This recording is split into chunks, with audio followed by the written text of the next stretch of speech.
Now, the most well-known obsessive disorder, of course, is OCD, or obsessive compulsive disorder, but it's not the only obsessive disorder. In fact, there's a number of others, and I want to talk you through three different disorders that you may have heard of that fall into this category. So the first one is body dysmorphic disorder. Now, this is a disorder where a person becomes obsessed with what they perceive to be a flaw in their appearance. They might focus in on their skin pores, or they might think that they have ears that are too protruding, or nose that's too big, or an elbow that looks strange. It can vary in terms of how specific and how broad it is, but what it does is it causes a clinically significant distress. This is not just a wish for looking a little bit different, and it can focus on any part. If this occurs and the person has an eating disorder, anorexia and bulimia, you actually don't diagnose this separately. So this is really only in the context of someone who doesn't have an eating disorder, who again has a very severe and disruptive obsession with their body in some way. Now, another one is one that's obviously become more well-known with the Hoarders TV show, and that is hoarding disorder. This is a disorder where people acquire and fail to discard limited value possessions. So this is not collectibles. This is things that are almost at the level of trash, but that people just feel unable to give away. So what happens is their living space can become severely disorganized, and it really varies. So some people are able to have sort of a systematic way of managing it. That could still be hoarding.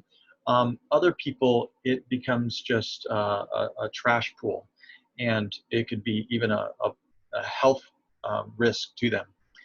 Now, unfortunately, and now you've probably seen if you've ever watched the show Hoarders, of course, you have people who will try to throw away their objects, and sometimes people will, with hoarding disorder, will go along with that. Sometimes they won't.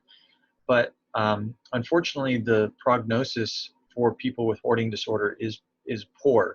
They don't tend to get better from this. It doesn't seem to benefit from medications, and doesn't seem to benefit from any kind of intervention. So when they do these kind of dramatic events where they try to get them to throw away, unfortunately, oftentimes the people will go back and try to reacquire what's been taken away, or the hoarding will start up all over again. And so it's one of those areas that we're hoping to find a good cure for, a good treatment for, but so far haven't been particularly successful. The third one I want to cover, the third obsessive disorder I want to cover, you may or may not know. It's called trichotillomania. That's how you pronounce that. It's a big word. It's the urge to pull out hair from any body location. And so you see this young woman pulling out hair from her scalp. Sometimes it's eyebrows, or other, arm hair, could be anywhere. And there's a sense for these people that there's a buildup of tension, and then when they pull out the hair, they feel a sense of pleasure or relief. So in some ways, it's kind of like a self-injury, but a specific type of one. And this can't be minor. So some of you may recognize, oh, sometimes I pull out my hair. This has to cause clinically significant distress, and sometimes it can cause negative impacts on people's appearance, because they're pulling out, again, their eyebrows or their hair in large chunks.